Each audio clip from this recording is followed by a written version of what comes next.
When you walk up to the vehicle with the key, it has a full proximity system. It'll sense the key and of course let you access the vehicle, but it also turns on this light right here on the handle. But there's no other approach lights or anything else that turns on just by simply walking up to the vehicle. Now it does have more lights when you hit the unlock button. There's actually a little light on the key fob as well that illuminates when you hit the buttons. When you unlock the vehicle, it will flash the lights here, turn on the interior lights and exterior lights. It's a good safety feature. The headlight switch is not illuminated and the interior lights don't really shine on it, but when you turn the switch, it shows up here on the screen showing you what you're doing. So let's go ahead and turn off the exterior lights. So I have it in the off position completely, but we still have exterior lights on. It still has these very bright amber lights here in the front. There's no tail lights though. If we want that light to turn off, we can engage the parking brake and it will turn off the exterior lights. Now I have the parking lights on, and basically this amber light is now illuminated here in the front. It has some pretty cool styling. It has that vertical and horizontal lines that's visible from the sides, the front, all around, and fairly bright, not overly bright, but you can see it. Other cars can see you, and that's the point of parking lights. There's a little side marker right here, but it doesn't really need it because this extends here on the side and is visible from the side as well. Basically the same deal with the taillights. You can see them from the side, which serves as a side marker, and they kind of extend vertically and horizontally. It's red in color and really impressive taillights, almost completely across the entire vehicle. There's a little gap there in the center, but yeah, look real nice. Also the tag light is also on now and illuminates the ground a little bit as well. Turn signal here in the front is basically just that light that we saw before, amber. It's the same color, it's just much, much brighter. So very well done turn signal. It's visible from all directions here in the front and very bright so everybody can see it. And so yeah, looks really cool too. It's kind of like an accent light as well. There's also a turn signal indicator here on the side mirrors, amber in color, visible from the front, the side, and the back. It's fairly bright, especially on the side and back. And the turn signal back here, not amber, it's red. So it's in the little section right here. Let's put the brightness down a little bit. You can see it has a little style to it. It's fairly bright. So yeah, it's blowing out the camera a little bit. But yeah, you can see what they look like here. Tail lights and everything with the brightness turned down. Now there's also a brake light at the top of the glass in the spoiler, and the reverse lights are in the bottom of the vehicle on the bumper. So let's go ahead and turn the headlights on, and I'm going to toggle the fog lights on and off. So you can see the difference there. It's mostly close to the vehicle, but they do add quite a bit here in the front. So the headlights are a vertical stack of projectors. So there's 4 projectors. The upper 2, all of them are on now, but the upper 2 are your low beams. So those are the primary lights that are shining right now. The other ones are illuminated, but they're not very bright. They're just kind of filling in that light. Now the fog lights here at the bottom are reflector LEDs. And there's 2 of them. They're pretty bright. Hopefully you can see in there. But yeah, looking pretty good. Has a pretty cool style having those dual fog lights and then the quad stacked projectors in addition to the amber lights. Has a really cool look. Now we're going to go on the road and see how well they perform. but yeah, they look good from this view. Now back here, I'm going to step back a little ways. So I'm 6 feet tall. I can look directly at the headlights without getting blinded. But when I dip the camera down, you can see the cutoff is down here. So most of the light is about 3 feet off the ground, 2.5, 3 feet off the ground. So it keeps that light below the eyes of oncoming cars. That's the intention anyway. So now let's go to high beams. And the fog lights turn off with the high beams, which is typical. And now all these lights basically have the same intensity, all 4 of them. So before it was just the top 2, now the other 2 basically have that same intensity. All these projectors are now illuminated and they're all bright, basically about the same brightness. But yeah, basically it looks almost the same from this angle, but when we go down the road, you'll see the difference there. The cargo area, a little bit disappointing here. It has a single light right here, and you can see it's like shining on the seat more than it is in the cargo area. Now we have these little cubby areas that are completely dark here and here. And then we have shadows around. It's really is a fairly poor lighting situation here in the cargo area. Now it does have a backlit button for the lowering power lift gate, but the other button is not illuminated for some reason. So there's no approach light, no puddle lights or anything like that here on the back door. The second row seats have the lights are coming from there in the center, and it's mostly there in the lap area in the floorboard. But yeah, I mean, it's okay. Not all that great, I guess, but it's okay, especially where, you know, it's shining where you need it most, so that's fine. This area is fairly well illuminated, but there's a pocket down here that's not illuminated. So yeah. There's also these USB ports here, not illuminated. These buttons are not illuminated. The buttons for closing the sliding door here are illuminated. I think you see that. The third row does have 2 lights, and it's more evenly lit actually in the third row than the second row. Then the USB ports are backlit here. But yeah, fairly decent lights back there in the third row. The inside of the driver's door, no puddle light or anything like that. And all the pockets are completely dark here. Here, we do have some backlit buttons. Dark floorboards.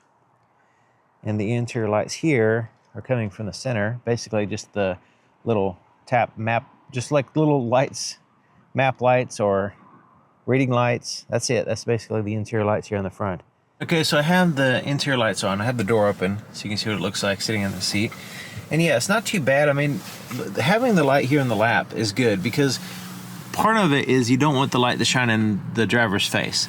So that's good. It's actually not, it looks a little bright on camera, but it's actually not shining in my face. It's shining right here. So whatever I need to read or something like that, I can hold it right here and I can see it well, you know?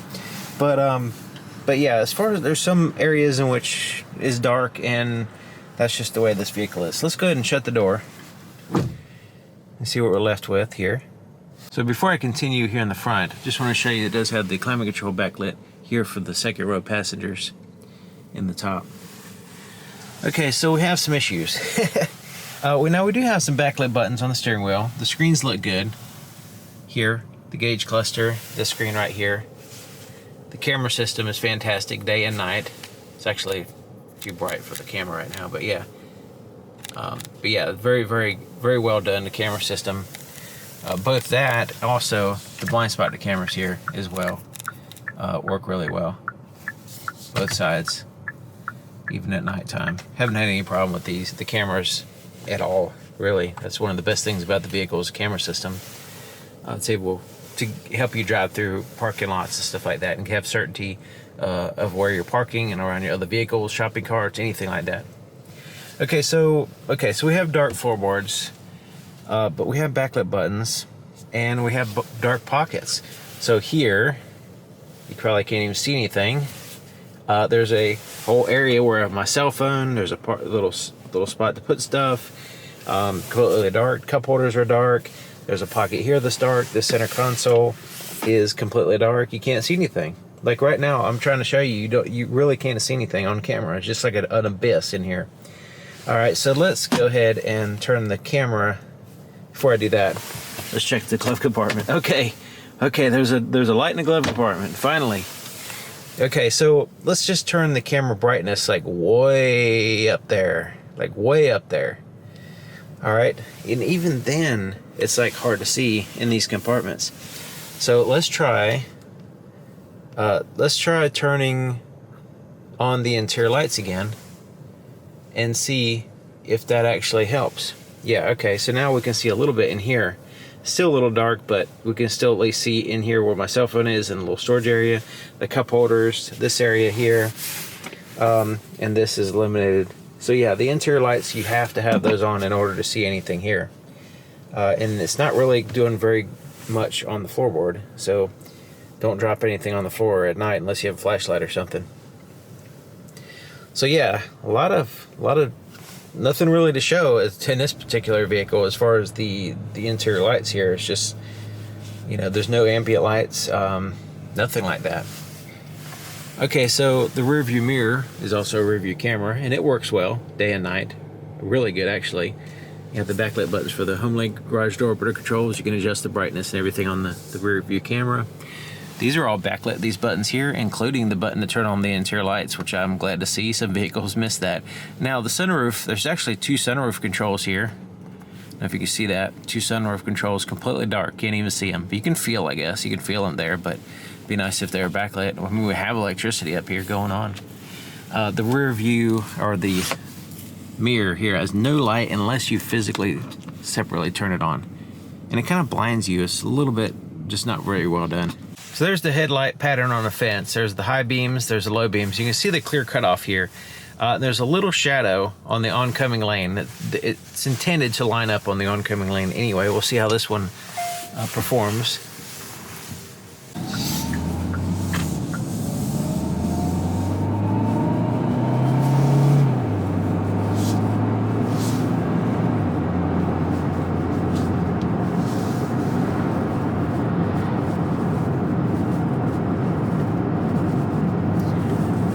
Okay, so yeah, it does look like there's a deer on the side of the road. Luckily it didn't run out. But yeah, that shadow is lining up fine with the oncoming lane. So it seems like the headlights are fairly well adjusted so far. Now something I want to mention, I do have the camera brightness turned up a little bit higher than what you would actually see. So it's just slightly higher to make sure that you can see the pattern and everything. But yeah, it may look a little bit brighter than what it actually is. So, you know, I'll describe how well they work though, as far as my visibility.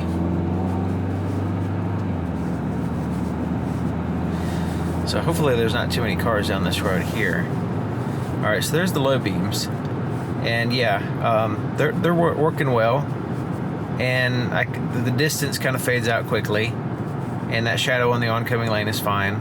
Not too much brightness there on the sides though. Yeah, okay, so I had the fog lights on. So yeah, the fog lights are on, there's the off. So yeah, fog lights help, but still a little dark on the sides. Just the overall brightness could be better. Let's turn on the high beams. Yeah, the distance is great on the high beams. I can see the trees in the distance. This helps out with the sides of the road. And since we have 4 projectors, they seem to overlap fine. There's no patchiness or anything. And yeah, the brightness, since we got those 4 projectors, they're all adding up all the extra brightness now. So yeah, that helps out a lot. The high beams are really good. I think I like the high beams a little bit better. And yeah, looking at the trees in distance, looking down the road a good ways, you know, it doesn't fade out as bad as the low beams. And the automatic high beams just seems to be working fine right now. Yeah, I do like the high beams better than the low beams, and that's basically what you need. You know, when it's dark, you need the lights. When the low beams are when there's other cars around, so it's mostly focusing closer to where you're at, or if you're in a city or something like that where there's already lots of light. But on a dark road like this, the high beams are where you want to have the best, you know, performance basically.